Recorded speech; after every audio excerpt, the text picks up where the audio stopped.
So welcome to Bunny's Designs. This is a live stream with live peoples talking and having a natter in chat, recorded for Ustream.tv and also for YouTube for people to watch at their leisure. I bought this book from Arcturus, which is the same people that made the fairy butterfly.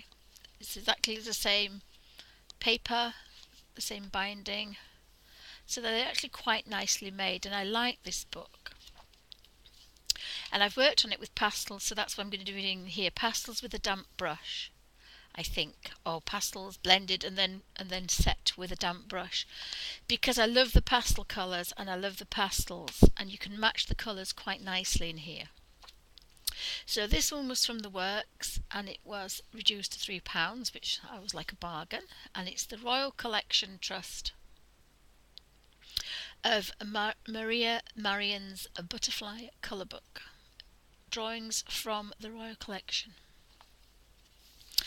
And I love this book. There's some really nice detail in it. Love the colours. There's a little introduction about Maria, who in the 17th century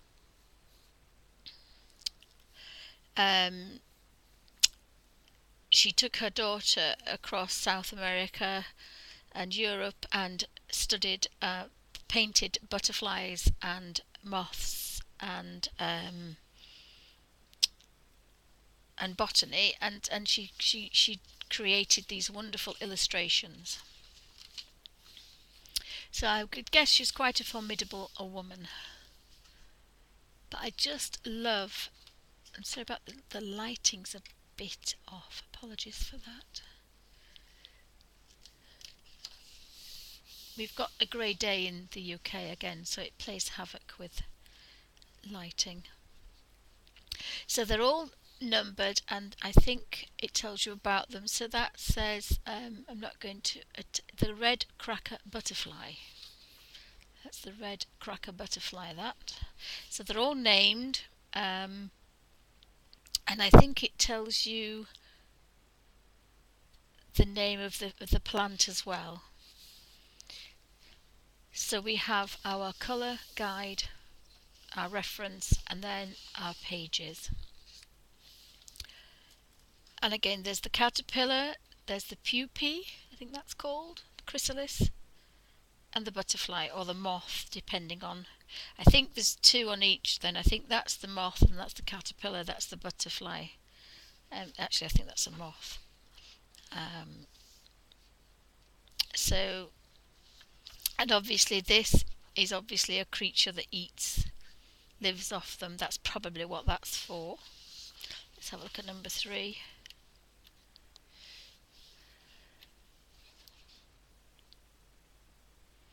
It's a monkey, the citrus with monkey slug moth and a harlequin beetle. So the harlequin beetle probably feasts on this plant or on those. Again, the detail and the colours are just wonderful. Right up my street.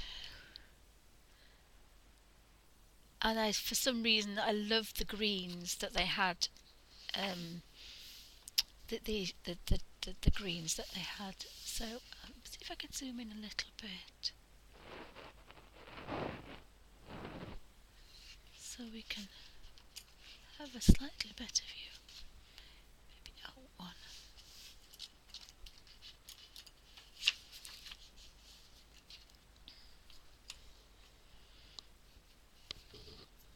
So there's all sorts of things, and I like the background because I like using the pastel, because you can get some nice effects on the pastel as well. So some wonderful colours. So the pastels will blend very nicely. If my hands aren't too bad, I really like to use the blenders and blend the colours and then use a damp brush to set them. But when I'm not very well with my hands, I have to blend them with a paintbrush, and it's okay, but it's just not as good. The Harry Potter book. I don't know, I put the Harry Potter book.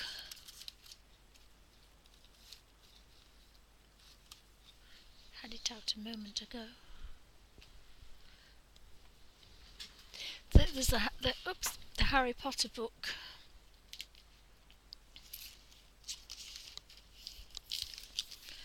And they've brought out another one actually. There's a magical something or others. I don't think this is the one.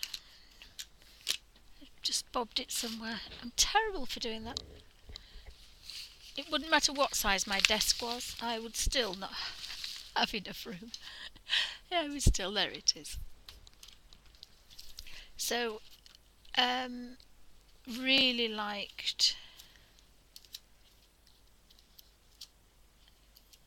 the Hagrid page because the blended pastels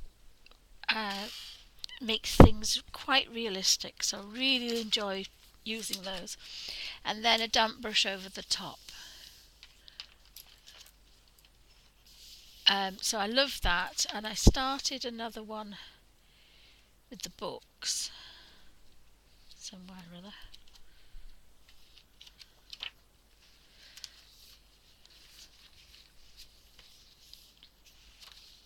So what I've started to do is put a sticky tab at the top here.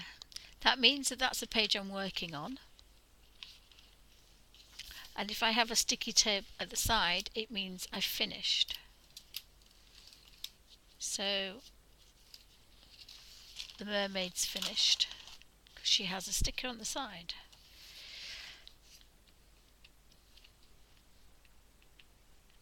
And then I started working on that one. And oopsie. And I think I started on the colour books as well, didn't I? Started on some books somewhere. So I need some more stickers. There we are.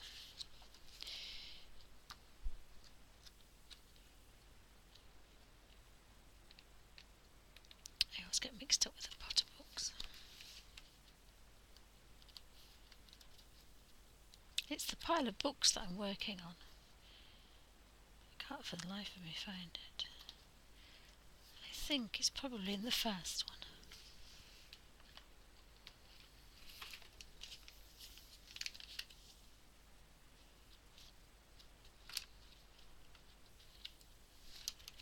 No, I've lost it. Sorry about that. I don't know where it is. It's the library. I should have a sticker on it. That's what's wrong. I need to find it so I can put a sticker on it. Otherwise you spend hours looking for pages and it's not good. Even when you're not streaming, it's still not a good idea not to know. There it is, look. So I need a sticker on there. And I can't find one, so I'm going to have to put a post-it note. So I put a post-it note on there, and that means it's not finished. I'm working on it. So this isn't set, it's pastel. It's Derwent Pastel Pencil, and it's not set because I need to darken this up so these books pop forward.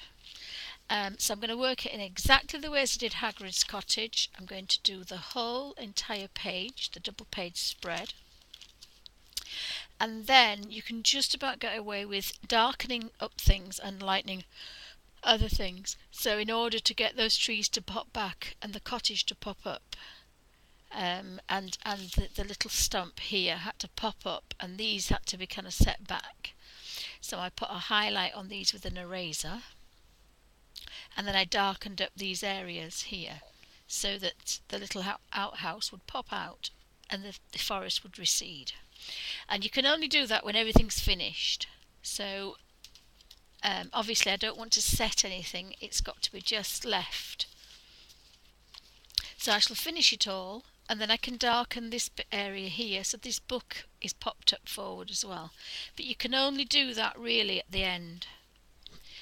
So I might work in that actually. I need to finish off that, but of course I found the page now. And so that's blending and then using a damp brush. and that's what I used for the fairy book, and I will use that same principle here. Colour it all over, blend it, and then when I'm happy with it, put a little bit few highlights and lowlights, and then I will set it with a damp brush, barely damp.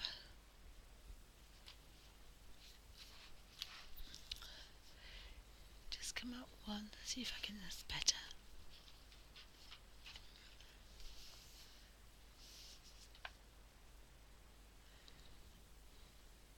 Has anybody got any questions? Oh, well, I will make a video of it. If I can't do it live, I will make a video of that. Claudia said she'd like to see that. I will do that.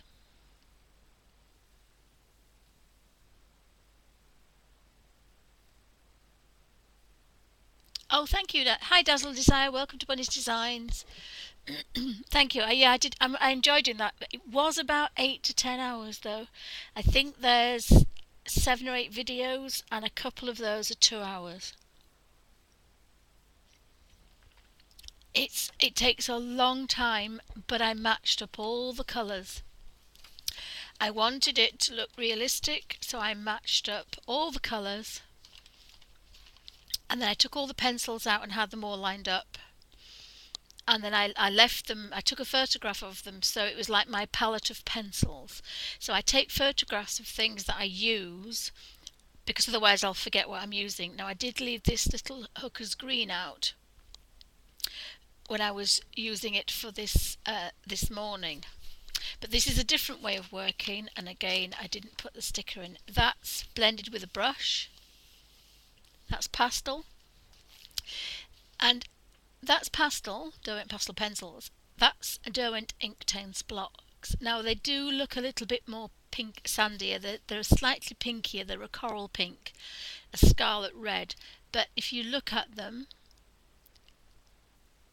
they're blended with a brush, so they're set. They're not going to go anywhere. They're Inktense blocks. They are set, but they're very pale colours.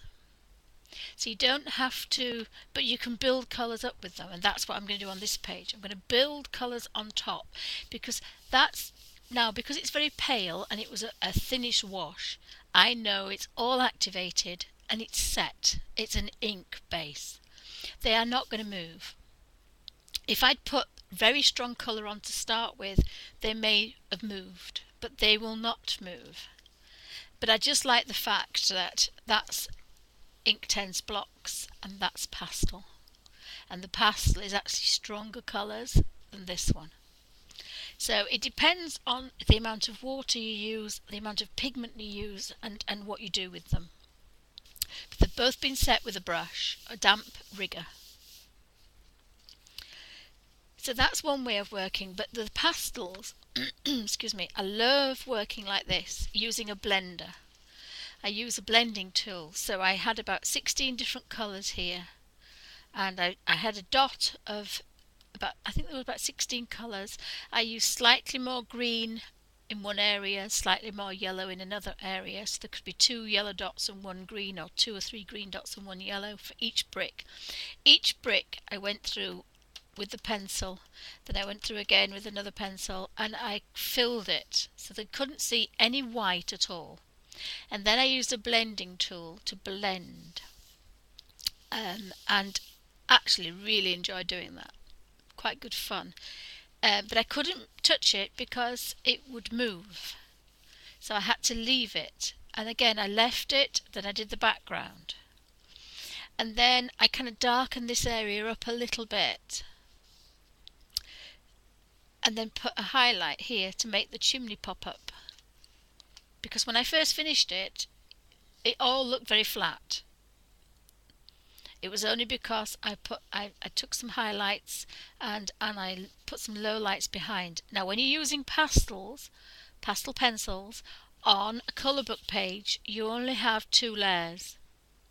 You have the initial layer, and then you can get away with a bit of darkening or a bit of pale. That's it.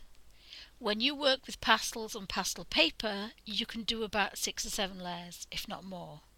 So this way you have to make sure that you get all your colours together before you first blend, because that's it. Did that make sense?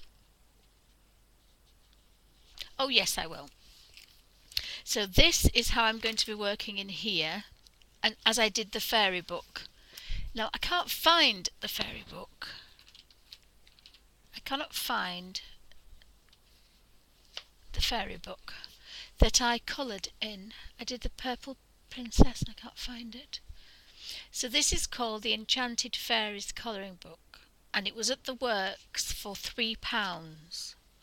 There is a colour book flip of one of the videos I did a few weeks ago.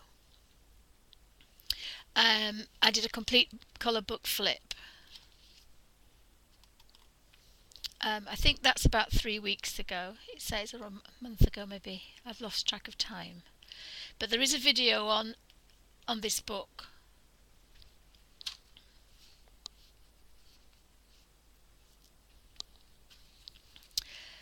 So we've got to page 11. Excuse me, a quick slurp of tea.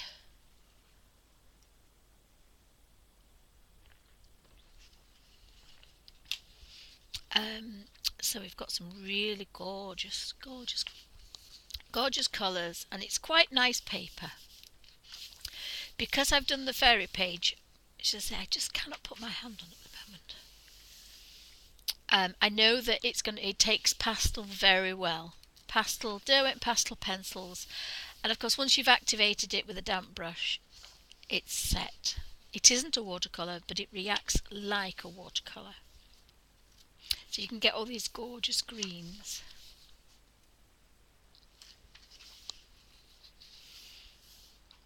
I think they're peppers. So for every page you have your flower.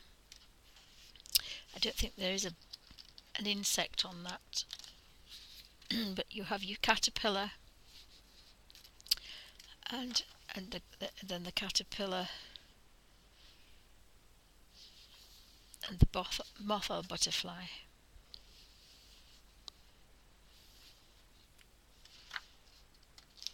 And they're beautiful colours, so fantastic for pastels, because of course pastels are almost pure pigment, so they're sometimes better than watercolours once you scratch that colour down. And that's the beauty of pastels.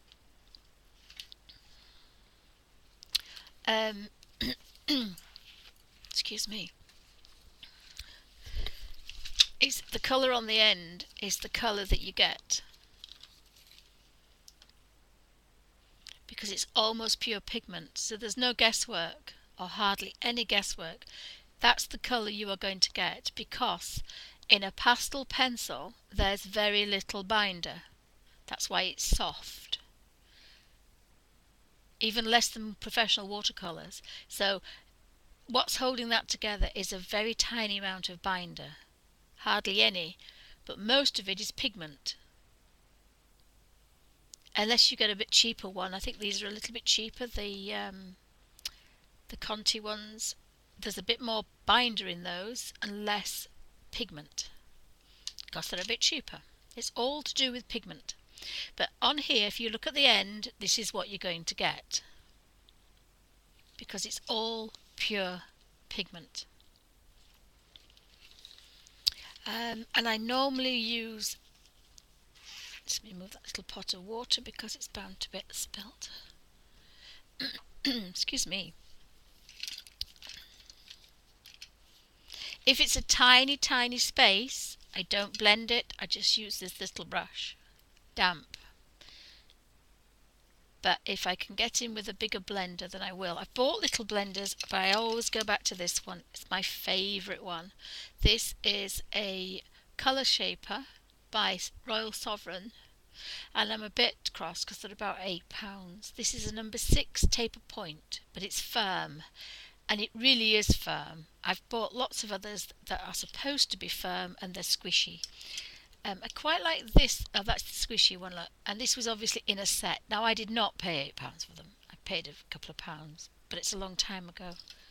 I have bought these because they were dark, and these are called extra firm. That one's okay, won't bend. This is for work on a colour book page.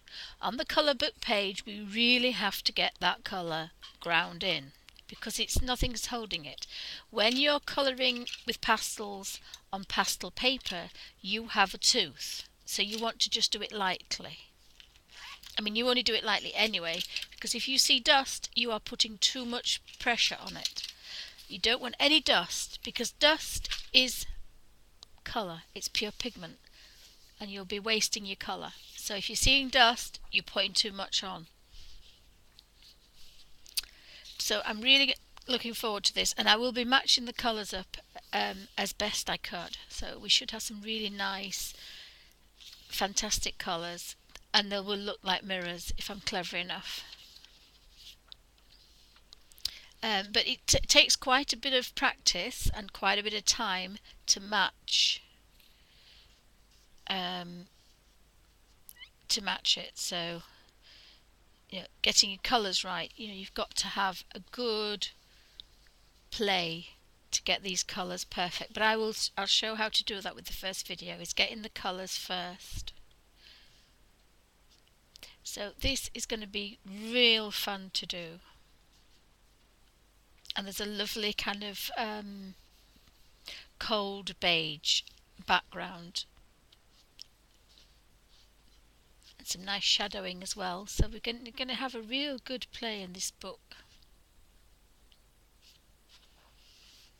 And that's a practice page as well.